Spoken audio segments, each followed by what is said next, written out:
అదే RTV app వార్తల్ని క్షణాల్లో చదివే అవకాశం ఉంటుంది. ఒక న్యూస్ పేపర్, ఒక టెలివిజన్ ఛానల్ మీ చేతుల్లో ఎప్పుడూ ఉంటాయి. ఇక ఫ్యాక్షన్ వల్ల కుటుంబాలే కాదు సన్నిహితుల కూడా ఇబ్బందులు పడి జీవితాలు నాశనమయ్యే పరిస్థితి ఉందన్నటువంటి విషయాన్ని అసలు ఇదే ప్రాంతంలో ఏదైతే పొద్దుటూరులో ప్రధానంగా దాదాపు 30 ఏళ్ళు తన సర్వీస్ కాలాన్ని ఇక్కడే అటు హెడ్ కానిస్టేబుల్గా ఎస్ఐగా సేవలు అందించినటువంటి శంకర్రావు గారు మనతో పడుతున్నారు. సార్ చెప్పండి, అసలు ఇది పొద్దుటూరు అంటే ఒక రకంగా ఫ్యాక్షన్ గడ్డ, ఈ గడ్డలో మీరు పనిచేయడం ఒక సాహసోపేతమైనటువంటిది అని చెప్పుకోవచ్చు. ఎందుకంటే ఒక ఫ్యాక్షన్ గడ్డలో పనిచేయాలంటే కింద ఇబ్బందులు తప్పవు. సో మీకు ఎప్పుడు అనిపించలేదా ఏంటి బా ఈ ఫ్యాక్షన్ దగ్గర నేను పనిచేస్తున్నా నాకే చావు కొని తెచ్చి పెట్టుకున్నాను అనేటువంటి పరిస్థితి ఎప్పుడు రాలేదా మీకు? ఖచ్చితంగా వచ్చింది సార్. కానీ నిన్ను ఎంచుకోవడమే పోలీస్ డిపార్ట్మెంట్లో ఎంచుకున్న ఈ కష్ట నష్టాలు ఉన్నాయనేది నాకు 100% తెలుస్తుంది, తెలుసు కూడా. అయినా నేను నా వృత్తి ధర్మంలో నేను రాళ్ళు పడతాయి, ఒక్కోసారి బాంబులు పడతాయి. మన జిల్లానే కడప జిల్లా ఫ్యాక్షన్ జిల్లా. ఎన్నో సంఘటనలు మేము చూసినాము, అనుభవించినాము, బాధపడినాము, భార్య పిల్లలు బాధపడినాము. బాధపడినంత మాత్రాన మన ఉద్యోగరీత్యా మేమేం చేయాల్సిన తప్పదు సార్. అంటే మీరు ఇక్కడ కానిస్టేబుల్గా వచ్చారా, లేకుంటే హెడ్ కానిస్టేబుల్గా వచ్చి 30 ఏళ్ళ సర్వీస్ ఇక్కడే జరిగిందా? సార్ నేను టోటల్గా 1985లో పోలీస్ కానిస్టేబుల్గా చేరినా సార్. నేను కడప, కొండాపురము, ఈ పొద్దుటూరులో మటుకు చాలా సంవత్సరాలు పనిచేసిన. 1 టౌన్, 2 టౌన్, 3 టౌన్ తాలూకా. ఈ పొద్దుటూరులో నాకు చాలా అనుభవం ఉంది సార్. ఇక్కడ ప్రజలతో అయితేమి, రాజకీయ నాయకులతో ఏమి నేను చేసిన సేవలు నాకు ఇక్కడ ప్రజలు కూడా చాలా అభిమానిస్తారు. నేను కూడా వాళ్ళకి సర్వీస్ బాగా చేసిన సార్. అంటే మీరు ఇన్ని ఏళ్ల పాటు పొద్దుటూరులో పనిచేశారు కదా, మరి పొద్దుటూరు ప్రజల మనోభావాలు ఎలా ఉంటాయి? చాలా మంచి వాళ్ళు సార్, చాలా రెస్పెక్టెడ్ పర్సన్స్. వ్యాపారస్తులు ఉన్నారు ఇక్కడ, తర్వాత సంఘ సేవ చేసేవాళ్ళు ఉన్నారు, సోషల్ వర్కర్స్ ఉన్నారు. దాన కర్ణులు అయితే పొద్దుటూరుని మించిన వాళ్ళు ఎక్కడ లేరు సార్. దాన ధర్మం చేయడంలో పొద్దుటూరుని మించిన వాళ్ళు లేరు. అటువంటి మనస్తత్వం గల వాళ్ళు ఉన్నారు సార్ ఇక్కడ. అంటే అట్లాంటి దాన ధర్మాలు చేసేటువంటి పొద్దుటూరు ఫ్యాక్షనిజంగా మారినప్పుడు మీకు ఏమనిపించింది? అసలు ఇట్లా నడి రోడ్డుపై నరుక్కోవడాలు అయితే ఇటీవల మనం ఇంటర్వ్యూ చేసినప్పుడు దస్తగిరి గారు ఒక మాట అన్నారు, నాకు సుధా థియేటర్ దగ్గర నన్ను అటాక్ చేశారు, నా అనుచరులను అటాక్ చేశారు, కాళ్ళు ఇరిగాయి, చేతులు ఇరిగాయి అని. ఆ సందర్భాలను చూసినప్పుడు మీకు ఏమనిపించింది? అసలు చాలా బాధపడతాం సార్. ఎందుకంటే వాళ్ళు కేవలం వ్యక్తిగత కోసము ఈ పంతానికి పోయి ఈ రకంగా ఫ్యాక్షన్ చేసి కుటుంబాలు నాశనం అవుతున్నాయి, ఆర్థికంగా ఇబ్బంది పడతారు, సొసైటీలో కూడా ఒక పేరు పొందుతారు. వీళ్ళకి అప్పులు కూడా దొరకని స్థితి వీళ్ళది. కానీ ఇటీవల కాలంలో మా డిపార్ట్మెంట్లో కొంత ప్రభుత్వం వాళ్ళు కూడా ఫ్యాక్షనిజము కఠినంగా వ్యవహరించాలా అని పోలీసు వారికి చెప్పడము, మా ఉన్నతాధికారులు కూడా ఒక 15 సంవత్సరాల కిందట ఉన్నతాధికారులు కూడా ఉమేష్ చంద్ర ఎస్పీ అటువంటి వాళ్ళు నిజాయితీలో దమ్మున్న ఐపీఎస్ అధికారి ఉండి ఫ్యాక్షన్ నేను నిర్మూలిస్తా, ఎవరే కానీ ఫ్యాక్షన్ చేయకూడదు, నిజాయితీగా బతకండి, ఫ్యాక్షన్ చేస్తే నా పని నేను చేస్తానని హెచ్చరించి చేసి చూపించిన వ్యక్తి. దానివల్ల మార్పు కూడా చాలామందికి వచ్చింది. ఫ్యాక్షన్ ఇజము తోక ముడుచుకొని వాళ్ళ యొక్క జీవన విధానము సాఫీగా జరుపుకుంటూ వచ్చినారు సార్. సార్ మీ పిల్లలు కానీ ఎవరైనా చెప్పలేదా, పొద్దుటూరు అంటే ఆడ మర్డర్ జరిగింది, ఈడ మర్డర్ జరిగింది? అప్పుడు సెల్ ఫోన్లు లేకపోవచ్చు అనుకో, కనీసం మీకు ట్రంక్ కాల్స్ అనేటివి ఉండేవి కదా, అంటే ల్యాండ్ ఫోన్స్ ఉండేటివి. ఆ ల్యాండ్ ఫోన్స్తో ఫోన్ చేసి నాన్న వద్దు నాన్న నువ్వు వచ్చే ఇంటికి అని ఎప్పుడన్నా పిల్లలు కానీ మీ భార్యలు కానీ ఎవరన్నా అన్న సందర్భాలు ఏమైనా ఉన్నాయా? చాలా చాలా బాధపడినారు మా కుటుంబాలు. మా భార్య అయితే మా పిల్లలు కూడా బాధపడినారు. ఏం ఇది లేని పరిస్థితి. మేము వచ్చింది వృత్తి బతుకు తెరువు కోసం పోలీస్ కానిస్టేబుల్గా చేరినాము.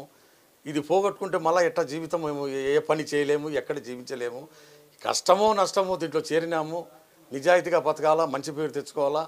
మనం ఏ పొరపాటు చేసినా సస్పెన్షన్లు కూడా గురవుతాము. సస్పెన్షన్ అయితే మాకు జీతాలు రావు.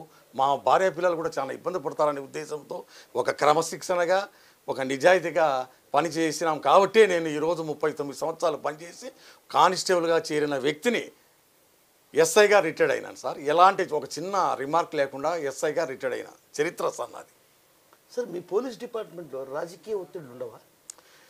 ఇటీవల కాలంలో రాజకీయ ఒత్తిళ్లు చాలా వచ్చాయి సార్. 2014, 2015 ఆ పీరియడ్లో కొంత రాజకీయం అయితే వచ్చింది. కానీ తర్వాత 2019 నుంచి 2024 వరకు పూర్తిగా వన్ సైడ్గా మాది డెమోక్రసీ. ఈ డెమోక్రసీలో ప్రతినిధులు మేము, మా మాటే చెల్లుబాటు కావాలనే ఉద్దేశంతో వాళ్ళు చెప్పిందే వేదం అనే రీతిలో కొనసాగింది సార్. దానికి మా నిజాయితీ గల పోలీస్ అధికారులు కూడా, చాలామంది నిజాయితీ గల అధికారులు ఉన్నారు, వారు కూడా ఈ ఒత్తిళ్లు తట్టుకోలేక ఏదన్నా పొరపాటు జరిగితే మన కుటుంబానికి నష్టపోతారు, మనం ఇబ్బంది పడతాము అనే భావనతో ట్రాన్స్ఫర్లు అయితే ఇంకా మిగతా సస్పెన్స్లు అవుతామేమో అని భయముతో రాజకీయ నాయకులు తల వగ్గినారే తప్ప వ్యక్తిగతంగా మనసును చంపుకొని లొంగినారు సార్. అంటే అంత చంపుకోవాల్సిన పరిస్థితి ఎందుకు వచ్చిందండి? ఏం చేస్తాం సార్, ఈ డెమోక్రసీలో పొలిటికల్కు ఉన్న ప్రభావం ఎవరికి లేదు సార్. దానివల్ల తగ్గాల్సి వచ్చింది. గతంలో ఈ రకంగా ఉండేది కాదు. నేను 1985లో పోలీస్ కానిస్టేబుల్గా పనిచేసేటప్పుడు 86, 89 మధ్య కాలంలో కొండాపురం పోలీస్ స్టేషన్లో కానిస్టేబుల్గా పనిచేసిన. అక్కడ ముచ్చుమర్రి అనే గ్రామం ఉన్నది. ఆ ముచ్చుమర్రి గ్రామంలో యాట కొడవలు అనే ఉండేటి సార్. కరుడు కట్టిన రాక్షసుల కంటే భయంకరమైన ఫ్యాక్షన్ ఉండేది సార్. అక్కడ ఈడు ఒకటి నరుకుతే అవతల పార్టీ ఇద్దరు నరుకే, అటువంటి సంస్కృతి అక్కడ. మేము అక్కడ డ్యూటీ కూడా చేసినాము. ఆ సిచ్యువేషన్ చూసి చాలా మాకే భయం కలిగింది అక్కడ. అయినా వృత్తిధర్మంగా మనం చేయక తప్పలేదు సార్. అంటే సార్, నేను ఇప్పుడు మీ యొక్క ఈ సర్వీసులో ఏదైనా చేదు అనుభవాలు ఏమైనా ఎదురయ్యాయి మీకు ఎప్పుడన్నా ఎక్కడైనా? ఒకసారి భయంకరమైన సంఘటన జరిగింది సార్. నేను కొండాపురంలో కానిస్టేబుల్గా పనిచేసేటప్పుడు తిమ్మాపురం అనే ఒక విలేజ్ ఉంది సార్, ఫ్యాక్షన్. ఆ విలేజ్లో బాంబ్ మేకర్స్ బాంబులు తయారు చేస్తున్నారు ఒక పాడుబడిన బాయిలో. ఆ బాయిలో తయారు చేయడం ఉండగానే ఎక్స్ప్లోజ్ అయ్యి ఇద్దరు చనిపోవడం జరిగింది, ఇద్దరికి చేతులు పోవడం జరిగింది. ఆ కాలంలో నేను చెప్పే 86, 89 పీరియడ్లో ఈ వెహికల్స్ అయితే లేవు. ఒక కానిస్టేబుల్ను ఆ బాయ్ దగ్గరనే నాకు డ్యూటీ నియమించి, అయ్యా మనం పిఎం తీసుకుపోయినంత వరకు ఇక్కడనే ఉండాలి ఈ బాడీలో, ఏమన్నా పొరపాటు చెబితే నీ ఉద్యోగం పోతుందని మా పై అధికారులు చెప్పడము. మేము కూడా కొత్తగా చేరిన పోలీస్ కానిస్టేబుల్ కాబట్టి భయంగానే ఎక్కడున్నా రాత్రి సమయంలో కూడా ఉండాల్సిన పరిస్థితి వచ్చింది. అప్పుడు నాకు కొంత భయం కలిగింది. ఈ శవాల దగ్గర శవాలు ఎవరైనా తీసుకుపోతే ఇబ్బంది. ఈ నక్కలు అడవి ప్రాంతము, అది ఇక్కడ కేవలం అడవి ప్రాంతము. అక్కడ సిచ్యువేషన్ చూసి కొంత అయితే ఒళ్ళు జలకరించింది. కానీ అయినా భార్య పిల్లలు గుర్తొస్తారు కాబట్టి భార్య పిల్లల కోసం అక్కడ భయపడకుండా డ్యూటీ చేయాల్సి వచ్చింది సార్.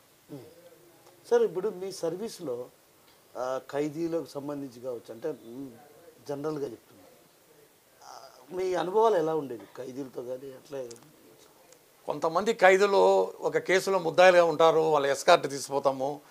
కొంతమంది గౌరవగానే మనము చెప్పిన రూల్స్ ప్రకారమే పాటిస్తారు. కొంతమంది మేము హీరోజం చెల్లాయాల అనే పరిస్థితుల్లో వాళ్ళు బిహేవ్ చేస్తారు.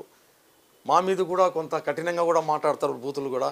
అయినా మేము ఓర్పు చేసుకొని సహనం పాటిస్తాము. ఎందుకంటే వాళ్ళు ఇబ్బందిలో ఉన్నారు. వాళ్ళు ఆ పొజిషన్లో ఉన్నప్పుడు మేము కూడా తగ్గాల్సిన అవసరం వచ్చింది కాబట్టి తగ్గాల్సిన పరిస్థితి వస్తారు అక్కడ. అంటే నేనేమంటానంటే సార్, మీరు ఇప్పుడు 1989 మీరు సర్వీస్లోకి 85లో 82లో చేరినాయి సార్. మీరు 1982లో నుంచి సర్వీస్లో ఉన్నారు. ఇప్పుడు రీసెంట్గా ఎస్ఐగా మీరు రిటైర్డ్ అవ్వడం జరిగింది. ఈ మధ్యకాలంలో ఎప్పుడైనా మీకు రాజకీయ నేతల నుంచి బెదిరింపులు కానీ, మీరు రాజకీయ నేతలకు అనుకూలంగా వ్యవహరించలేదని బదిలీలు చేయడం కానీ, లేకుంటే సస్పెండ్ చేయడం కానీ అలాంటివి ఏమైనా జరిగాయా? ఖచ్చితంగా జరిగినాయి సార్. నేను పోలీస్ కానిస్టేబుల్ నుంచి అంచెలంచెలుగా ఎదిగి సబ్ ఇన్స్పెక్టర్గా పొద్దుటూరు 3 టౌన్ పోలీస్ స్టేషన్లో ఎస్ఐగా 2019 ఆ పీరియడ్లో పనిచేస్తున్నా సార్. అప్పుడు మా Proddatur sub division police DSP గారు సుధాకర్ సార్ అనే అధికారి ఉండేవాడు. అదే టైం 3 టౌన్ పోలీస్ స్టేషన్లో సిఐ గంటా సుబ్బారావు అనే అధికారి ఉండేవాళ్ళు. అప్పట్లో నా ఈ మట్కా క్రికెట్ కొంత ఎక్కువగా ఇచ్చలవిడిగా ఉండేది ఆ పీరియడ్లో. ఆ టైంలో సుధాకర్ రావు డిఎస్పీ గారు నాకు స్పెషల్ ఈ యొక్క మట్కా అరికట్టాలా, జూదం అరికట్టాలా అనేది నాకు స్పెషల్ డ్యూటీగా డిఎస్పీ గారు నియమించడం జరిగింది. అందులో నేను కొంత నాకు ఒక టీం తయారు చేసుకొని కానిస్టేబుల్స్ మొత్తం పొద్దుటూరులో ఉండబడ్డ మట్కా క్రికెట్ ఈ గుట్కా ఈ కేసులు నేను పెట్టడం కూడా చాలా జరిగింది సార్ అన్ని స్టేషన్లలో కూడా. దానివలన అప్పుడున్న రాజకీయ నాయకుడు జీర్ణించుకోలేక ఇటువంటి పోలీస్ ఆఫీసర్ ఇక్కడ ఉండడం వలన నాకు ఇబ్బంది కలుగుతుంది నా వర్గంలో ఉండే కొంతమంది, కానీ నన్ను ఇమీడియట్గా బదిలీ కూడా చేయడం అయింది సార్, వీఆర్కి పంపడం జరిగింది సార్. సార్ ఇంత అనుభవం ఉంది, ఒక పోలీస్ అధికారిగా ఉన్నతమైన సేవలు అందించారు. అలాంటి వ్యక్తి ఈ కుళ్ళున్నటువంటి రాజకీయ రంగ ప్రవేశం చేయాలని మీకు ఎందుకు అనిపించింది? మొదట్లో అయితే కుళ్ళు రాజకీయం అయితే లేదు సార్. నేను 82లో చేరినప్పుడైతే పోలీసు హీరోయిజంగా బతికినాం సార్. మేము ఒక కానిస్టేబుల్ ఒక పల్లెకు పోతే 20 మంది రోడీలు ఉన్నా కూడా, గుండాలు ఉన్నా కూడా, మర్డర్ కేసులో ఉన్నా కూడా మీరు స్టేషన్ సబ్ ఇన్స్పెక్టర్ రావాలా సార్ దగ్గర కంటే తోక ముడుచుకొని భయపడి వచ్చేవాళ్ళు సార్. కానీ ఆ పరిస్థితులు ఇప్పుడు లేవు సార్. మరి ఎందుకో ఏమో బలహీనత అయిందో, అధికారులు కూడా కిందికి స్థాయి సిబ్బందే కదా, అధికారులు కూడా ఈ రాజకీయ నాయకులకు భయపడుతున్నారు సార్. వ్యవస్థ మారాలంటే ఏం చేస్తే బాగుంటుంది? నా ఉద్దేశం సార్, నేను 39 సంవత్సరాలు పనిచేసిన, నా వయసు ఇప్పుడు 63 సంవత్సరాలు. నేను ఒకటే చెప్తున్నా ఐపీఎస్ ఆఫీసర్లకు, అయ్యా దయ ఉంచి మనం హీరోయిజంగానే బతకాలా, భయపడాల్సిన అవసరం లేదు. ఏదో ఆదాయము సుఖము కోసం మనము ఈ ఉద్యోగానికి రాలే, పేద ప్రజలకు సాయం చేయాలా, నిజాయితీగా బతకాలా, మన కుటుంబానికి మన బంధువులకు మంచి పేరు తేవాలా, మన జిల్లాకు మన ఊరికి మన రాష్ట్రానికి గొప్ప పేరు తేవాలా అనే ఉద్దేశంతో చేరినాం మనమంతా. ఒక ఐపీఎస్ అయితే డిఎస్పీలు అయితే కింది స్థాయి హోంగార్డు కానిస్టేబుల్ మనకు పేరు తెచ్చుకోవాలే. కానీ ఇటువంటి దానిలకు మనము లొంగితే బలహీనులు అవుతాము. మనం ఎటువంటి పరిస్థితులు బలహీనులు కాదము, బలవంతులము. అయితే నిజాయితీగా పనిచేస్తే ఏ రాజకీయము ఏమీ అడ్డు రావు. అయితే ఇటీవల కాలంలో ఈ ప్రభుత్వం నారా చంద్రబాబు నాయుడు గారు వచ్చిన ప్రభుత్వంలో ఇలా జరగడం లేదు. నాకు కూడా తెలుసు.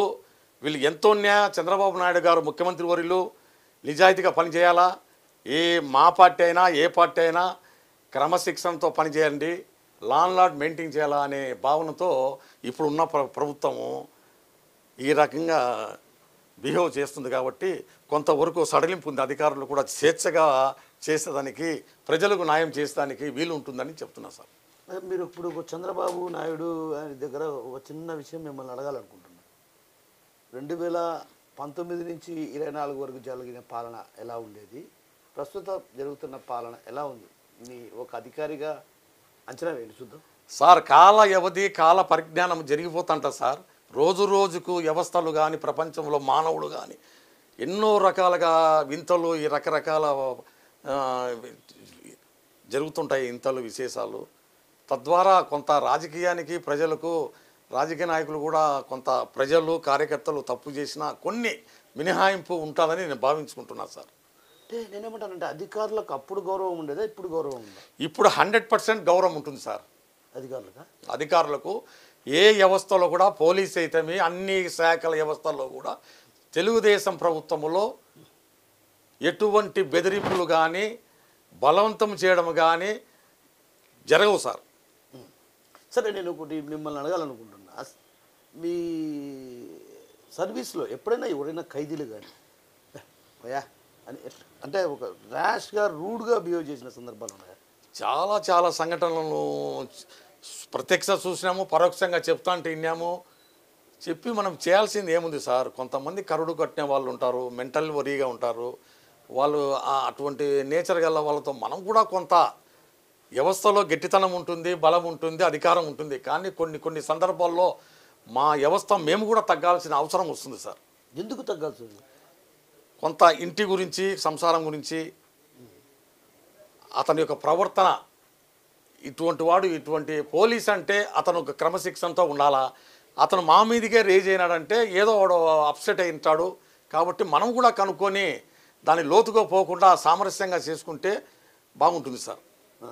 ఇప్పుడు ఎప్పుడైనా మిమ్మల్ని ఎవరైనా ప్రజాప్రతినిధులు కానీ ఫోన్ చేసి బెదిరించడం కానీ, డైరెక్ట్ స్టేషన్కి వచ్చి బెదిరించడం లాంటి సంఘటనలు ఏమైనా జరిగాయా? జరిగినాయి సార్. గత ప్రభుత్వంలో 2014 నుంచి 2019 ఆ పీరియడ్లో ఈ బెదిరింపు కాల్స్ అన్నీ వచ్చి ఉంటాయి. కానీ నేను చెప్పలేకున్నా ఇది మామూలే. ఆ పీరియడ్లో మటుకు అది మాకు పోలీస్ శాఖకు బలహీనతను చేసినారు ఆ ప్రభుత్వము.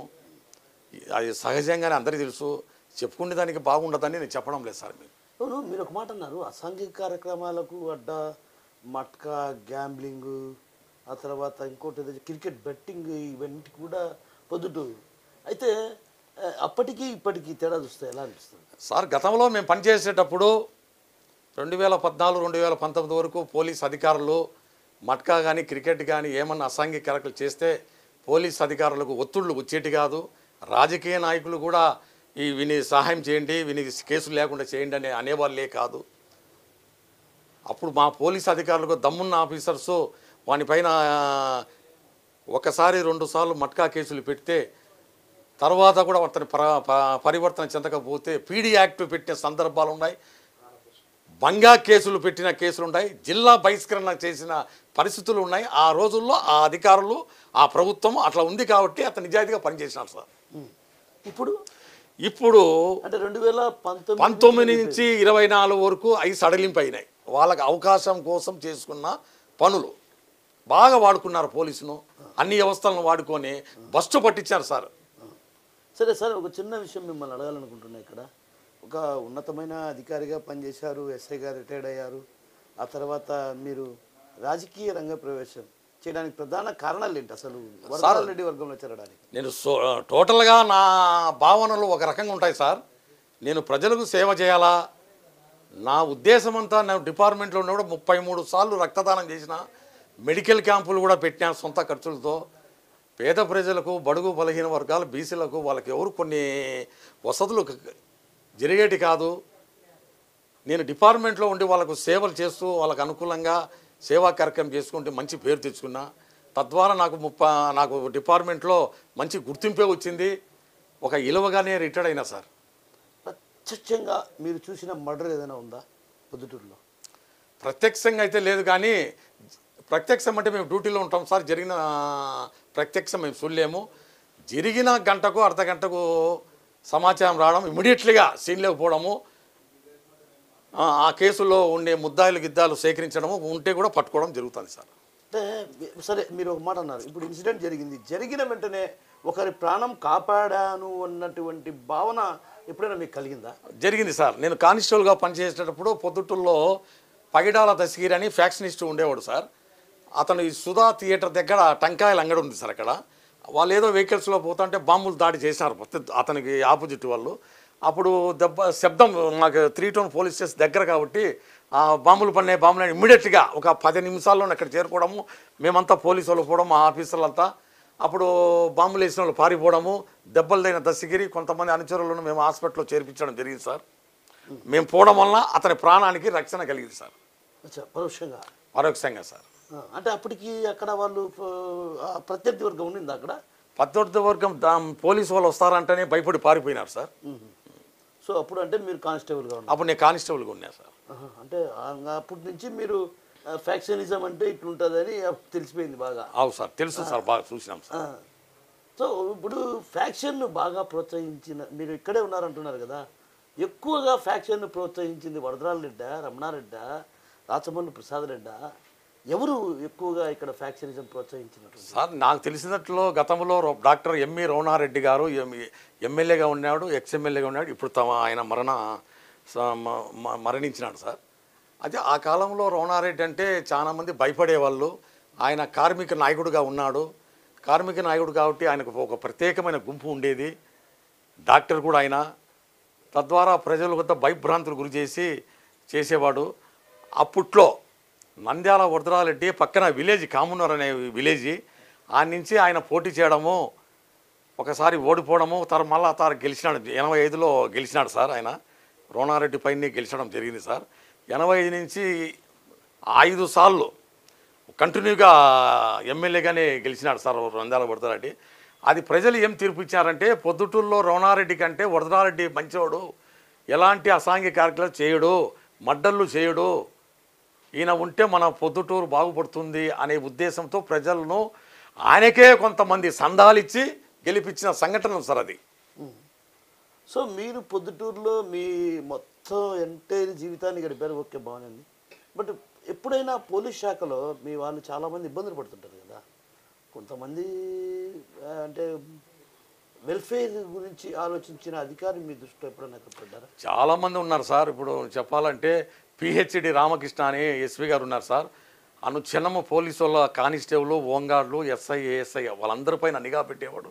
అయ్యా మీ భార్య, మీ పిల్లలు, మీ కుటుంబము, ఆ సంక్షేమము ఏమున్నా మీ ప్రాబ్లమ్స్ ఉంటే మా వీక్లీ 1 టైం బేస్తవారం అనే రోజు పెట్టడం జరిగింది సార్. అప్పట్లో ఎస్పీ పిహెచ్ రామకృష్ణ గారు మా సమస్యలు ఏమన్నా ఉంటే పోయి చెప్పుకునే వాళ్ళము. కొంతవరకు మాకు పోలీస్ స్టోర్ కూడా ఆయన ఏర్పాటు చేయడం అయింది. పొద్దుటూరులో పెట్రోల్ బంకులో పోలీస్ స్టోర్ కూడా ఏర్పాటు చేయడం. ఆ పోలీస్ స్టోర్ దాని వలన మాకు చాలా కన్స్ట్రక్షన్ వస్తువులు లభించేటి సార్.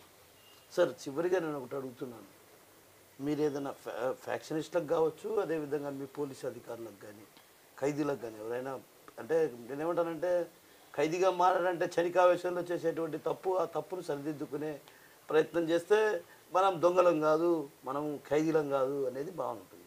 సో నేను చివరిగా మిమ్మల్ని అడుగుతున్న, ఒక అధికారిగా మీ అనుభవపూర్వకంగా ఇన్నేళ్ళ అనుభవం ఉంది మీకు, ఫ్యాక్షనిస్ట్కి కానీ ఖైదీలకు కానీ మీ ఉన్నతాధికారులకు కానీ ఏం సలహా ఇవ్వాలంటారు?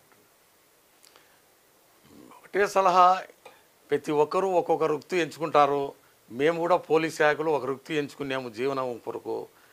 ప్రజలకు నేను ఒకటే చెప్తున్నా, మా వ్యక్తిగతంగా మేము చేయాల్సిన, మేము ఏం మాట్లాడేది కేసులు పెట్టేది ఉండదు. మీరు కేసులు పెట్టుకోవడం వల్ల న్యాయం చేయాలనే ఉద్దేశం భావనతో చేస్తామే కానీ పోలీసు ఎవరి మీద ఎవరికి వ్యతిరేకత అయితే ఉండదు. కాబట్టి దయవుంచి పోలీస్ శాఖలో మీ కుటుంబాలు మీ పిల్లలు కూడా కొంతమంది చేరే ఉన్నారు. కాబట్టి అది గుర్తించి పోలీసు వాళ్ళకు కష్టాలు ఎంత కష్టాలంటే పోలీసు వాళ్ళకు సార్ పండగ అంటే ఆ రోజు డ్యూటీ ఉంటుంది సార్. భార్యాభర్తలతో సినిమాకు పోయినది ఉండదు. పండగల రోజు దేవాలయానికి భార్య పిల్లలతో పోయేది అరుదు, అవి జరిగే ప్రసక్తే ఉండదు. ఈరోజు బ్రహ్మోత్సవాలు తిరుపతిలో జరుగుతున్నాయంటే పోలీసు అంతా బ్రహ్మోత్సవాలకు అడిగిపోయింటారు, భార్య పిల్లలు ఈడ ఉంటారు. ఏ రోజు గుడులకు భార్య పిల్లలతో పోయిన దాఖలాలు లేవు సార్. ఇన్ని జరిగినా కూడా కొంతమంది తెలియని అమాయకులు ప్రజలు పోలీసు వాళ్ళ పైన నిందలు మోపుతానే ఉన్నారు సార్. ఇది వాస్తవం సార్. ఇది అంటే ఏమిటంటే మీరు బ్రహ్మోత్సవాలకు పోతారు, బాగానే ఉంది, అక్కడ బ్రహ్మోత్సవాలకు వేస్తాడు, లేదా సీఎం డ్యూటీ వస్తుంది వేస్తారు, పిఎం డ్యూటీ వస్తుంది వేస్తారు. ఇక్కడ ఇంట్లో ఎవరికైనా ఆరోగ్యం బాగలేకపోతే ఒక అధికారిని మీరు పర్మిషన్ అడిగారనుకో, ఇవన్నీ డ్రామాలు అనే సందర్భాలు ఎప్పుడు లేదా? డ్రామాలు అనే దానికంటే కూడా అది ఖచ్చితంగా ఇంతమంది ఆ డ్యూటీకి విఐపీస్ డ్యూటీకి పోవాల్సిందే సార్. మా కుటుంబంలో ఇబ్బంది జరిగినా ఏమి జరిగినా ఎక్కువ ఇబ్బంది ఏదో పొరపాటు జరిగితే మినహాయిస్తారు కానీ డ్యూటీ విషయాలలో ఖచ్చితంగా పోవాల్సిందే, విఐపీస్కి రక్షణ కల్పించాల్సిందే సార్. ఇప్పుడు ఒక ప్రపోజల్ ఉండేది, ఏదైతే పోలీసులకు వీక్లీ ఆఫ్ ఇవ్వాలన్నది భావన ఒక రైజ్ అయింది ఏదో పార్టీలో. గత ప్రభుత్వం వైసీపీ ప్రభుత్వంలో పోలీసు వాళ్లకు చాలా కష్టపడుతున్నారు. మా యొక్క పోలీస్ సంఘాలు గవర్నమెంట్ దృష్టికి తీసుకుపోతే, అయ్యా ప్రతి ఒక వారం మీకు వారంలో ఒక రోజు మీకు వీక్లీ ఆఫ్ అని ఇస్తామన్నారు. అది కొద్ది రోజులు జరిగింది, అది అమలు కావడం లేదు, ఏమి లేదు. ఈ రోజు కూడా ఉన్న పోలీసులు అందరూ కూడా అసంతృప్తిగా ఉన్నారు సార్. జీతాల విషయం అయితేమి, రెస్ట్ విషయంలో అయితే ఏమి, వాళ్ళకు కొంత లోపల తపన పడతానే ఉండరు. అయితే ఏమరా అంటే పోలీస్ శాఖలో బయటికి చెప్పే పరిస్థితులు ఉండవు. ఇది క్రమశిక్షణ డిపార్ట్మెంట్ కాబట్టి, బాధ్యతగా ఉండే డిపార్ట్మెంట్ కాబట్టి నోరు ఉన్నా కూడా మూగోళ్ళుగానే ప్రవర్తిస్తారు తప్పగా మా హక్కు అనే మాట అనే భావన లేదు సార్. సార్ ఇది చివరిగా ఒక చిన్న మాట అడిగే క్లోజ్ చేద్దాం సార్. ఇప్పుడు ఇన్ని రాజకీయ పార్టీలు ఉన్నాయి, తర్వాత ఇంతమంది ఎమ్మెల్యేలు ఉన్నారు మీ దగ్గర, అంటే పార్టీల పరంగా తీసుకుందాం, పార్టీల పరంగా కాకుండా వ్యక్తిగతంగానే అడుగుతున్నా, ఎందుకు వరదరాజ రెడ్డి అంటేనే మీకు ఇష్టం? సార్ నేను చాలా సంవత్సరాల పాటు నేను పొద్దుటూరులో పనిచేసిన, కానిస్టేబుల్ నుంచి ఎస్ఐ స్థాయి వరకు పనిచేసిన. ఆయన సిద్ధాంతాలు, ఆయన పద్ధతులు, ఆయన అలవాట్లు నాకు బాగా దగ్గరుండి చూసిన సార్. నేను ఒక సబ్ ఇన్స్పెక్టర్గా పనిచేసేటప్పుడు కూడా మట్కాల గురించి కానీ గ్యాంబ్లింగ్ గురించి కానీ సంఘ విద్రోహ శక్తుల గురించి ఫోన్ చేసేవాడు కాదు. మా అధికారులు కూడా ఫోన్ చేసేవాడు కాదు. మేము డిస్కస్ చేసుకుంటాం, అయ్యా పొద్దుటూరు ఎమ్మెల్యే గారు మనకి ఇబ్బంది ఏ రాజకీయంగా కానీ ఏదైనా కేసుల విషయంలో మనకి ఇబ్బంది పెట్టాడు, ఒక్క ఇబ్బంది పెడతాడు సార్. ఆ ఇబ్బంది ఏంటంటే నిజాయితీగా పనిచేయాలా, ఆనెస్ట్గా ఉండాలా, అవినీతి చేసి నేను సహించను. వాళ్ళు ఎంతటి వాళ్ళైనా కూడా నేను ఎంటపడతా. ఈ దీంట్లో రాజకీయం అనే భావన కలిగిన వ్యక్తి. మరీ ముఖ్యంగా ఏమంటే సార్, ఆయనలో ముఖ్యంగా పేదవాళ్ళు దాని దగ్గర పోతే ఇమ్మీడియట్గా స్పందిస్తాడు, వాళ్ళకు చేతనైన కాడికి సాయం చేస్తాడు. మరీ ముఖ్యంగా ఆయన దైవభక్తి ఎక్కువ ఉంది. దేశము గురించి ఎక్కువ ప్రస్తావిస్తాడు మీటింగ్లలో. ఆ దేశము మన బార్డర్ సెక్యూరిటీ, మిలిటరీ సైన్యం అంటే ఆయన దేవుని కంటే ఎక్కువ ప్రేమించేవాడు. ఈరోజు మన దేశము మనము బాగున్నాము, మన కుటుంబాలు బాగున్నామంటే బార్డర్లో సెక్యూరిటీ ఆఫీసర్స్, పోలీస్, మిలిటరీ సైన్యం భార్య పిల్లలు చలి వాన అనక కష్టపడి సుఖాన్ని మరిచి కష్టాన్ని ఎంచుకొని మిలిటరీలో పనిచేస్తున్నారు. వాళ్ళు మనకు దేవతలు. ఈరోజు మన భార్య పిల్లలు సుఖంగా ఉండమంటే వాళ్ళు మనకు బార్డర్లో శత్రు దేశాలు ఎదుర్కొంటున్నారు. అటువంటి వాళ్ళను మనం ప్రేమించాలా, వాళ్ళే నిజమైన దేవుళ్ళు అనే మీటింగ్లలో పదే పదే చెప్పేవాడు నంద్యాల పడతాడు. నాకు బాగా ఆకర్షించుకునేది సార్. సో అందుకే మీరు ఆయన వైపు అడుగులేశారు. ఎందుకంటే ఇటువంటి వాళ్ళ దగ్గర మనం రాజకీయంగా పోతే మనము ఇంకా ఆరోగ్యంగా ఉన్నాము, ఏదైనా ప్రజలకు బీదలకు సహాయం చేయాలనే భావన నాకు కలిగింది. ఈయన సరైన వ్యక్తి కాబట్టి, పొద్దుటూరులో శాసనసభ్యుడు, నిజాయితీపరుడు కాబట్టి ఇటువంటి వాళ్ళు ఎంటో పోతే నేను కూడా 10 మందికి సాయం చేసిన అనిపించింది సార్ నాకు. అందువలన టీడీపీలో చేరడమైంది. నంద్యాల వరదారెడ్డి గారి గెలుపు కూడా నేను కృషి చేసిన సార్. ఎన్నికల ముందు కూడా పోయినాను, ఆయన గెలుపు కూడా కృషి చేసినాను. అది ధర్మం కూడా సార్. మంచివాని కోసము ఏమైనా చేయొచ్చు సార్, చెడ్డవాని కోసం మనము చేయడం తప్పు సార్. ఇది నాకు తెలిసినంత విషయం. సో మొత్తం మీద ఏదైతే ప్రొద్దుటూరు ఒకప్పుడు ఫ్యాక్షన్ గడ్డ, అలాంటి గడ్డలో 35 ఏళ్ల పాటు తన సర్వీస్ కాలాన్ని చేసి, అంటే ఒక రకంగా కుటుంబ సభ్యులకు దూరంగా ఉంటూ కూడా తన ప్రాణాలు పోతాయని తెలిసి కూడా కుటుంబ పోషణ కోసం విధులు నిర్వహించాల్సిన పరిస్థితి. అయితే పోలీస్ శాఖలో మాత్రం సెలవులు అనేటివి లేవు. నిత్యం వాళ్ళు కుటుంబాలకు దూరంగా జీవనం సాగించాల్సినటువంటి పరిస్థితులు ఉన్నాయి. ఎవరైనా ఎక్కడైనా ఏదైనా ఘటన జరిగితే బందోబస్తుగా వెళ్తుంటారు, కానీ వాళ్ళంతా కూడా కుటుంబాలకు దూరం అయ్యేటువంటి పరిస్థితి. అయితే పోలీస్ వెల్ఫేర్ అంటే ఒక రకంగా నోరు ఉన్నా కూడా నోరు లేని మూగ జీవాల్లా బ్రతకాల్సినటువంటి పోలీస్ శాఖలో కొంత మార్పులు చేయాల్సినటువంటి అవసరం ఎంతైనా ఉంది. పొద్దుటూరు వరదరాజరెడ్డిని తాను ఎందుకు రాజకీయ వారసుడిగా తీసుకోవాల్సి వచ్చిందంటే, రాజకీయ ప్రవేశం చేయాల్సి వచ్చిందంటే ఆయనలో ఉన్న నీతి నిజాయితీ నచ్చాయి, అందుకే ఆయన వెంట నడుస్తున్నారన్నటువంటి విషయాన్ని చెప్తున్నారు. ఏది ఏమైనప్పుడు కూడా ఫ్యాక్షన్ గడ్డలో పనిచేసినటువంటి ఎస్ఐ, రిటైర్డ్ ఎస్ఐ శివశంకర్రావు, అదేవిధంగా ఫ్యాక్షనిస్టుగా ఉన్నటువంటి దస్తగిరిలు, ఇద్దరిలో మార్పు రావడానికి నీతిరహిత పాలనే ప్రధాన కారణం అన్నటువంటి విషయాన్ని స్పష్టంగా కనిపిస్తుంది. కెమెరా పర్సన్ హరితో కిషోర్, RTV, ప్రొద్దుటూరు నుంచి. మరిన్ని వీడియోస్ కోసం ఛానల్ ని సబ్స్క్రైబ్ చేయండి. లేటెస్ట్ అప్డేట్స్ కోసం వాట్సాప్ ఛానల్ ని ఫాలో అవ్వండి. అండ్ లింక్ డిస్క్రిప్షన్ లో ఉంది.